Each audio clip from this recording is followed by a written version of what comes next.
from today, you're going to be in a meaningfully different place than you are right now. The question is, which direction? Most people don't decide. They just keep doing whatever they've been doing. And the year drifts them somewhere, usually somewhere similar to where they started, or slightly further along the same path that wasn't quite working. And here's the truth. The shape of the next year of your life is determined by a small number of decisions you'll make, deliberately or by default. Not big dramatic decisions, small ones. Decisions about how you spend your evenings, how you respond to drama, how you treat the people around you, how you handle these small, uncomfortable moments that come up dozens of times a week. Each decision is tiny. Cumulatively, they reshape your life. You see, most people focus on the big decisions and ignore the small ones. They think the big career move, the big relationship change, the big purchase will be what shapes the year. Usually it isn't. The big decisions get made under conditions that were set up by the small decisions. The small decisions, made consistently for a year, are what produce the conditions under which the right big decisions become possible. Today I want to walk you through 10 of those small decisions. None of them require dramatic life changes. None of them require more time, more money, or more talent than you already have. All of them are choices you can make today and then keep making every time the relevant situation arises. Over a year, the cumulative effect of all 10 produces a life that the no-decision version of you couldn't have built. By the end of this, you'll have a clear list, 10 small decisions, each one starting today, and the year ahead becomes the year your life finally moves. Not because anything dramatic happened, but because you finally chose deliberately in the small moments for 12 months in a row. Now, before we get into the 10, you must understand what living without making these small decisions has been costing you. Because most people don't see the cost. They don't make these decisions, so they don't know what they're missing. The cost is invisible. It shows up as the absence of things that would have been there if you'd been deciding. Here's the truth. When you don't make the small decisions, they get made for you by your habits, by your environment, by the people around you, by whatever pattern was running before you would have intervened. And the pattern that runs without your intervention is usually the pattern that's been producing the life you're not satisfied with. So letting it continue by failing to make the small decision is choosing to keep producing the same life. You see, every small situation in your life has a default outcome. The drama in your family will continue if you respond to it. The relationships in your life will stay shallow if you don't deepen one. The conversations will stay performative if you don't drop the performance. The hard calls will stay unmade if you don't make them. The default is the no decision outcome. And the no decision outcome over a year is essentially the same year you had last year. But here's what most people don't see. The small decisions are where your agency actually lives. The big decisions feel weighty, but they're rare. The small decisions happen constantly. Every day, dozens of them. And every time you don't decide, you've decided to keep running the default. By the end of a year, you've made tens of thousands of no decisions, each of which kept some small pattern in place. The patterns that should have shifted didn't, because you never intervened at the moment they could have shifted. You must take this seriously, because the version of you who finally starts making the small decisions deliberately in 12 months produces a life that the no decision version of you literally couldn't produce in a decade. Every single day, the patterns that took root because you didn't decide are the patterns that have been organizing your life. Interrupting them with deliberate choice in the small moments is what actually changes things. 10 decisions, each one specific, each one available to you in situations that arise multiple times a week. Today, 10 of them.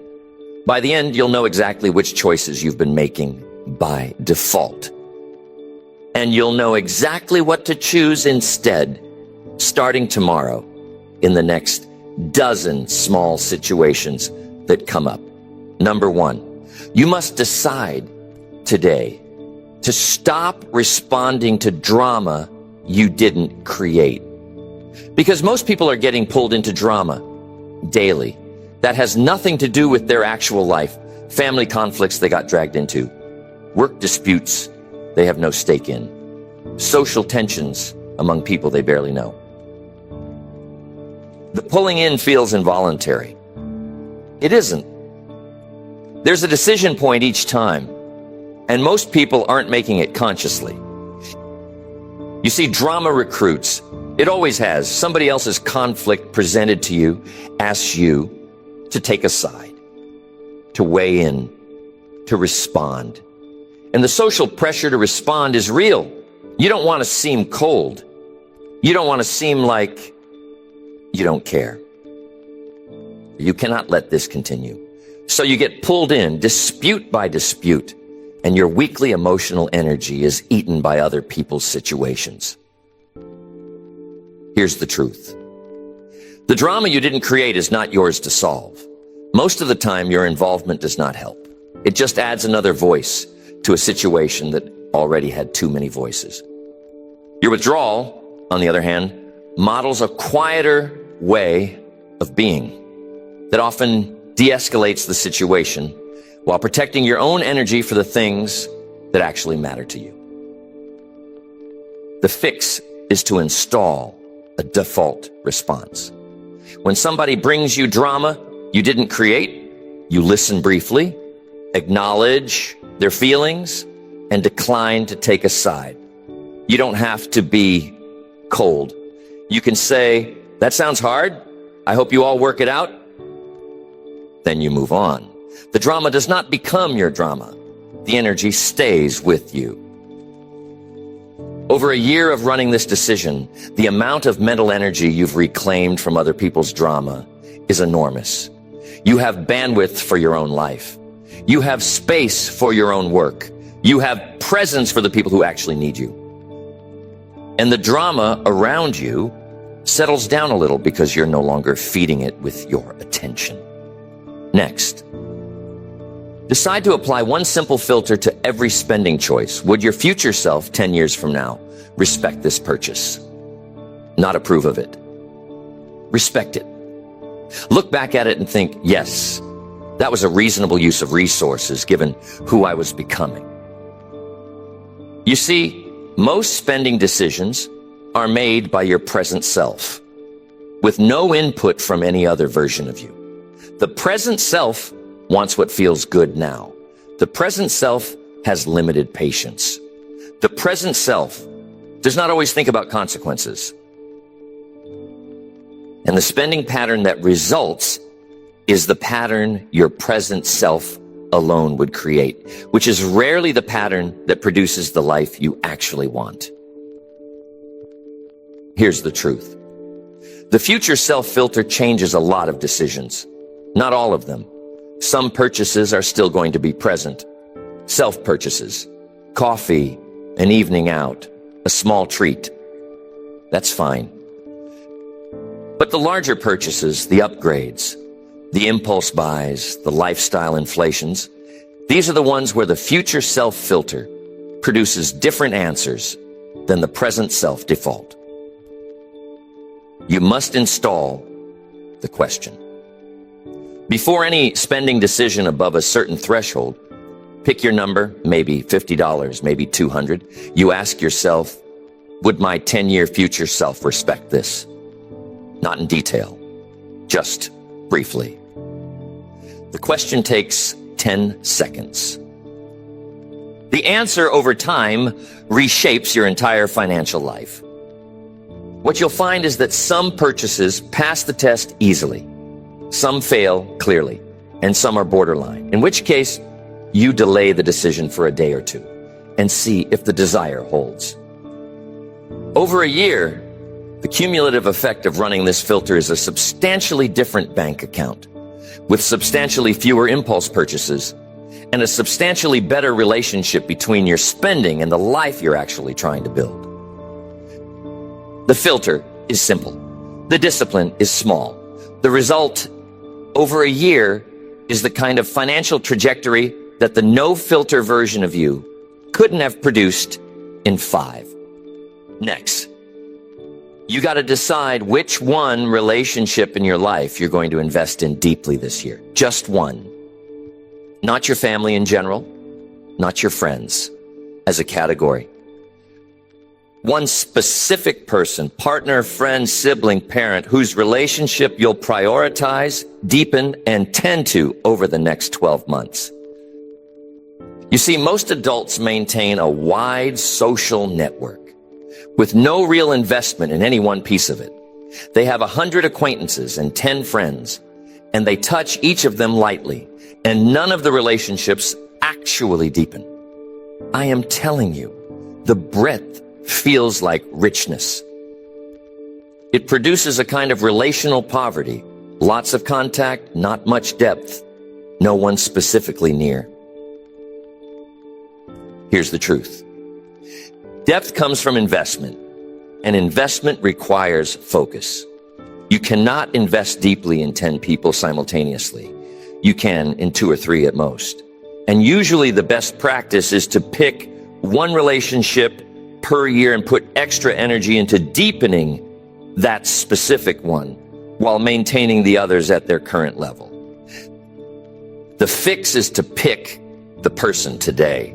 You must sit with the question, which relationship in my life would benefit most from a year of more deliberate investment?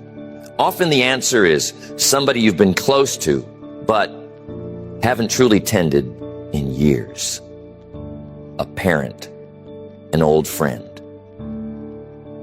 a sibling, somebody whose relationship has been on autopilot when it could have been so much more.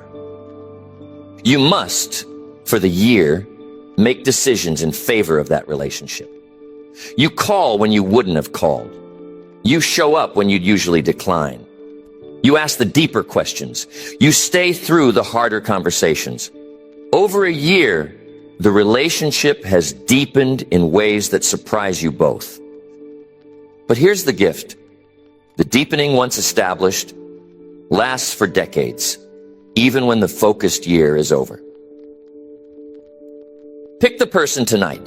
Make the first move tomorrow. The year is long enough to reshape the relationship completely if you actually invest. Most people never pick. You can be different. Next, you have to decide to stop performing in conversations and just be present.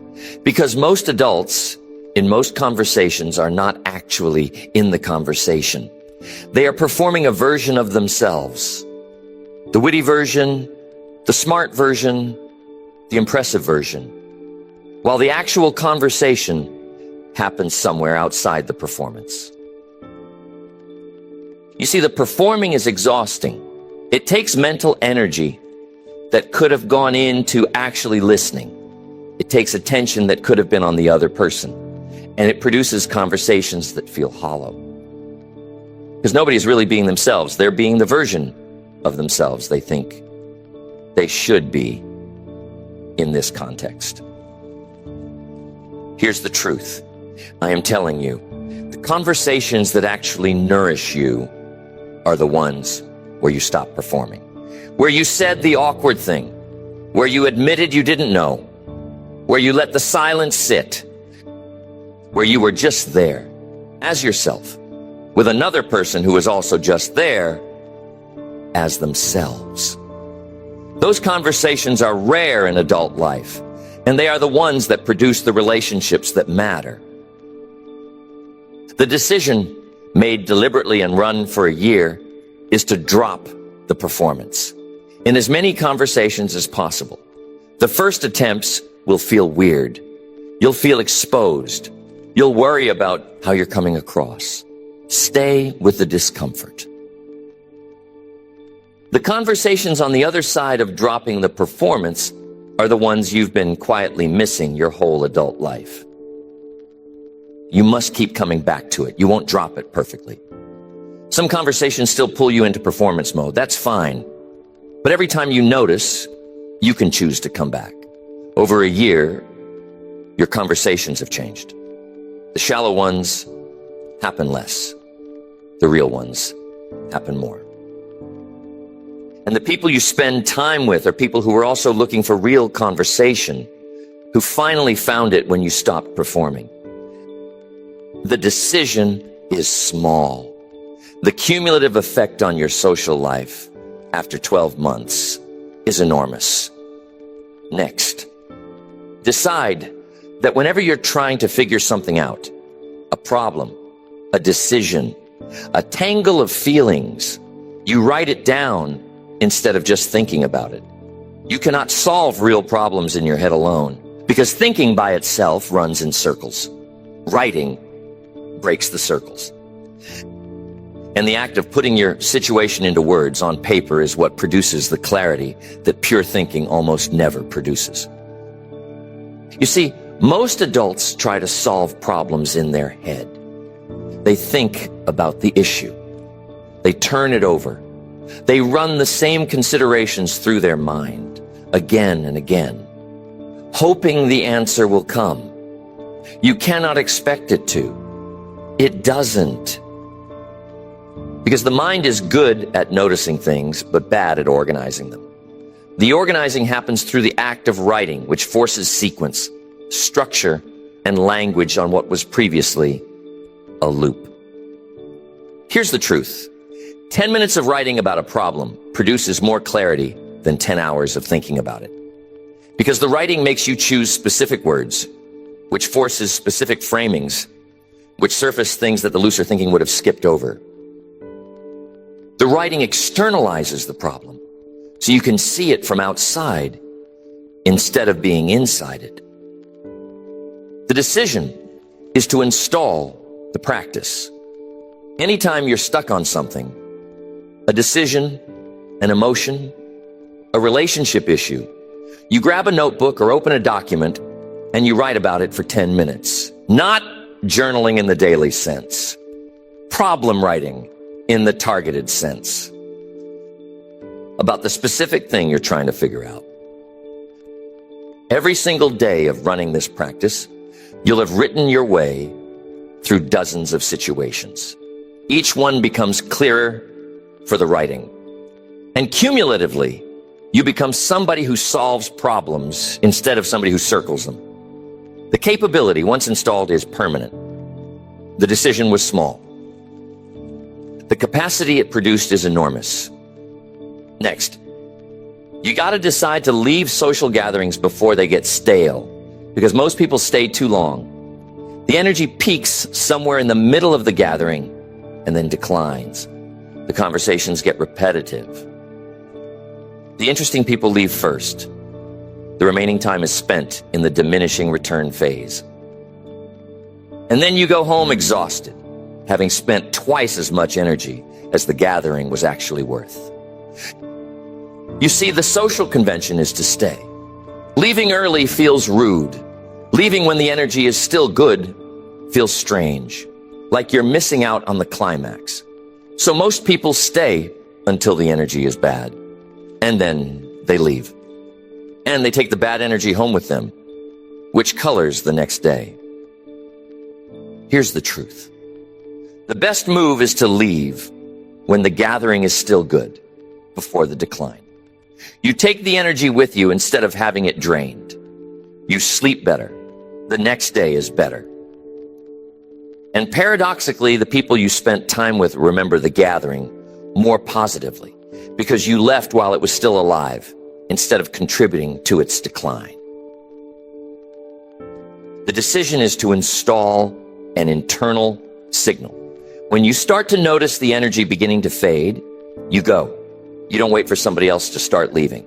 You don't wait for the obvious exit cue. You make your own exit while the gathering is still good. Polite goodbye. Quick exit, home before the decline. The first few times you do this, it will feel slightly transgressive. People will notice. Some will mention it. You have to not worry about it. By the third or fourth time, your friends know. You leave a little early. You stay sharp. You're somebody whose energy is protected. Over a year, you have been to dozens of gatherings without ever crashing afterward. The energy you've protected has gone into the things that actually matter. Next, you must decide to be the first one to address tension or discomfort in any room. The person who names what others are avoiding. The person who asks the question nobody else is asking. The person who acknowledges what's actually going on. This is one of the most transformative single decisions a developing adult can make. You see, most rooms have tension. Family dinners, work meetings, social gatherings, conversations between two people. There's almost always something not being said, a frustration, a question, a discomfort, an obvious issue that everyone is pretending not to notice. And most people, most of the time, choose to maintain the pretense, to not address it, to not be the one who breaks the silence. Let me tell you about a man I once knew. He was in his early 40s, competent, smart, well-liked, quietly stuck. He had been at the same level professionally for years, and his relationships, while pleasant, had a sameness that suggested they weren't really growing. We spoke about it, and one of the things we discovered in the course of our conversation was that he was uniformly avoiding tension. In every room he entered, when something needed to be addressed, he waited for somebody else to address it. Usually nobody did. The tension stayed. The conversation stayed surface. The relationship stayed pleasant but shallow. I asked him to try something for a year. In every room where he noticed tension, he was going to be the first one to name it. Not aggressively, gently, with curiosity.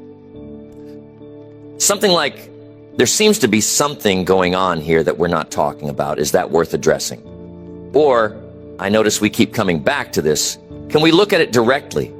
The phrasing varied. The move was the same. Be the one who breaks the avoidance.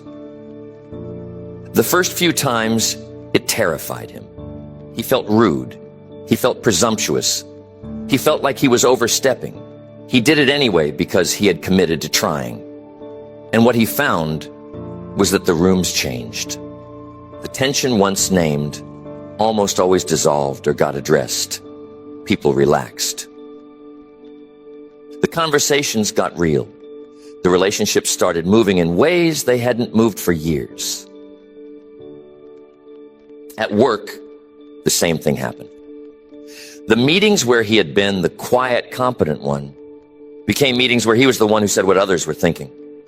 He noticed himself being listened to in a way he hadn't been listened to before.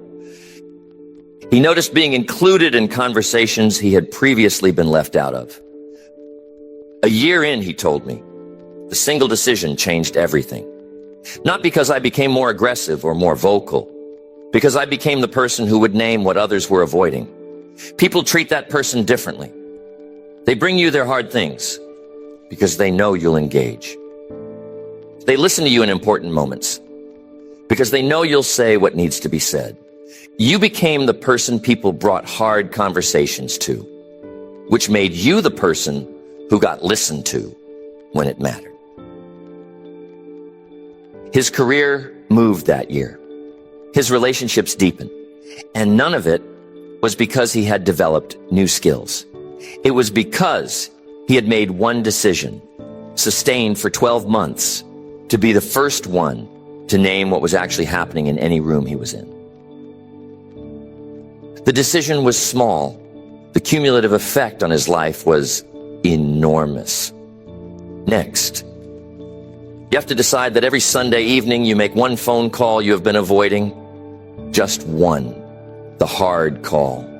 The one that's been sitting on your list for weeks. The one with the difficult person the unresolved issue, the conversation you've been postponing because it would require something of you that the easier calls don't. You see, most adults accumulate a backlog of unmade hard calls. The relative they should reach out to, the colleague they need to follow up with, the friend they've been ducking, the doctor's office they haven't called, the disputed bill they haven't resolved. Each call, on its own, is small. The accumulated weight of unmade hard calls is enormous, and it sits in the background of your life, taking up mental space, generating a low-grade unease that never quite goes away. Here's the truth. The Sunday evening decision is the practice that clears the backlog. 1 call per week, 52 per year. By the end of the year, you have addressed 52 things that had been quietly weighing on you. The cumulative relief is substantial. And the practice of making hard calls becomes easier with repetition until it stops being a special thing and starts being a normal capacity.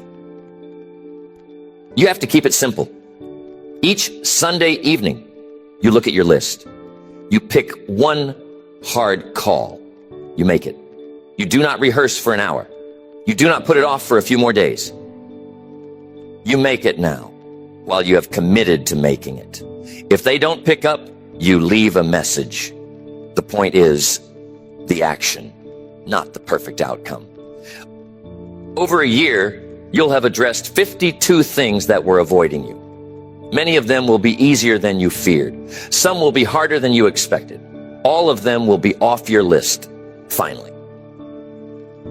And the version of you who handles hard calls weekly instead of avoiding them indefinitely is somebody whose life has noticeably less drag on it than it did a year ago. Next, decide that you read for 30 minutes before bed every night instead of watching entertainment. Because the last input of your day shapes your sleep, your dreams, and the first thoughts of the next morning. And the difference between ending the day with a book and ending it with passive entertainment is enormous, accumulated over a year. You see, most adults end their day with the most low-effort input available. Television, radio, mindless watching.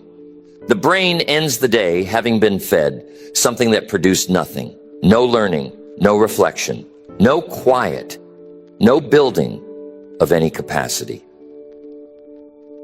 And then sleep happens in that state, which is why so many adults wake up feeling like they haven't really rested.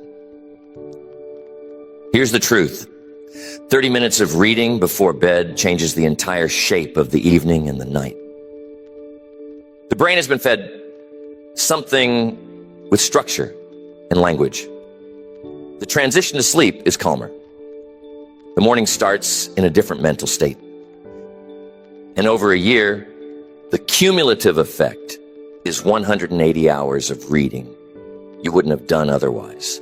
Substantial books, multiple subjects, real intellectual nourishment. You got to install the swap. Whatever you've been doing in the last hour before bed gets replaced in part with 30 minutes of reading. You can still watch something earlier in the evening. But the final 30 minutes before sleep go to a book. Any book. Fiction, nonfiction, biography, philosophy. Whatever you want. The category matters less than the consistency. Within a month of this practice, you'll notice your sleep is different. Within 3 months, your morning state is different. Within a year, you'll have read 15 or 20 books that the no-decision version of you would never have read. And the input from those books, slowly, quietly, will have changed who you are in ways you didn't anticipate when you started. This decision is one of the cheapest in this whole list. 30 minutes. Every night. No cost. Substantial return.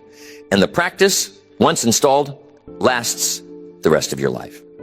Next, you must decide that every single month you ask one specific question of one person who's ahead of you in some way that matters. A mentor, a senior colleague, a wiser friend, somebody you respect. One question. Specific, carefully chosen, and asked once a month, every month for the next year. You see, most adults stop asking questions of mentors after a certain age. They feel they should know things already. They don't want to look ignorant, so they figure things out on their own, slowly, sometimes wrong.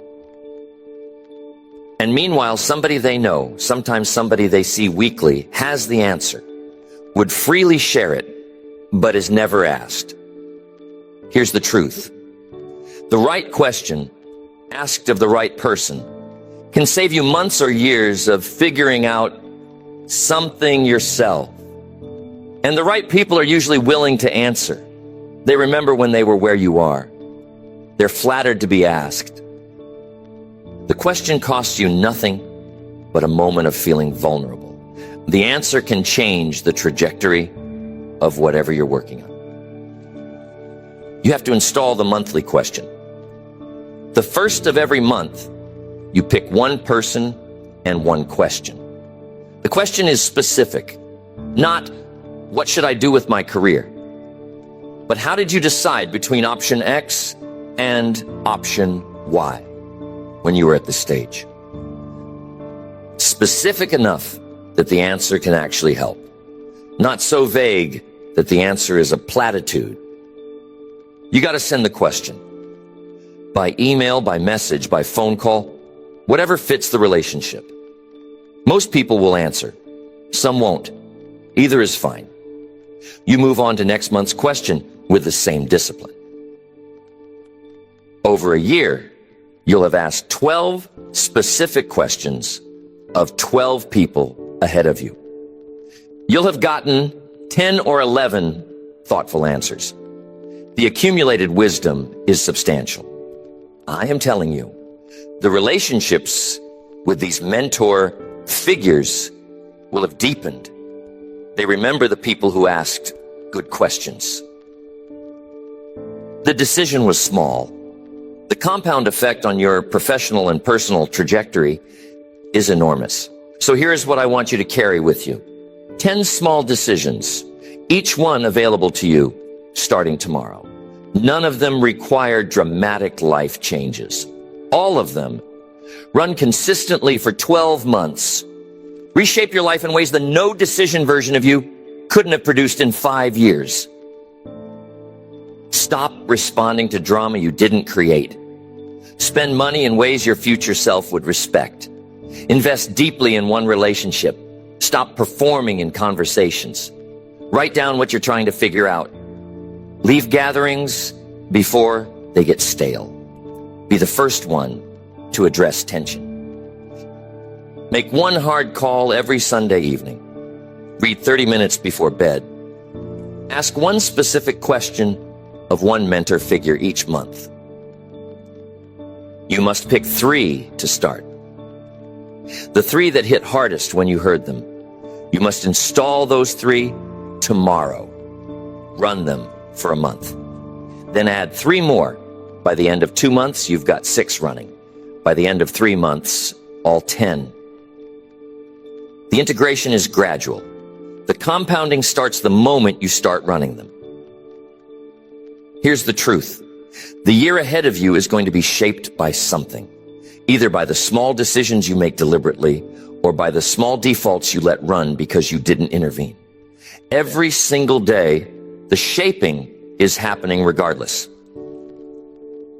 The only question is whether you're the one doing the shaping. I am telling you, this is one of the most underrated upgrades available to adults. Most people will spend the next year roughly as they spent the last one. The ones who don't, who make these small decisions deliberately, day after day, produce a year that doesn't look anything like the year they would have had on default settings. You can be one of those people, starting tomorrow, with 3 of the 10 decisions installed, Every single day matters. The first day will not feel like much. The second day will not feel like much. By month 3, you'll start to notice things changing. By month 6, the changes will be undeniable. By 12 months, you'll be in a meaningfully different life than the one you're living right now. The decisions are small. The year is what it is regardless. The shaping is yours to do. Do it, starting tomorrow, with 3 decisions chosen tonight, and then keep doing it every day for the 12 months that follow.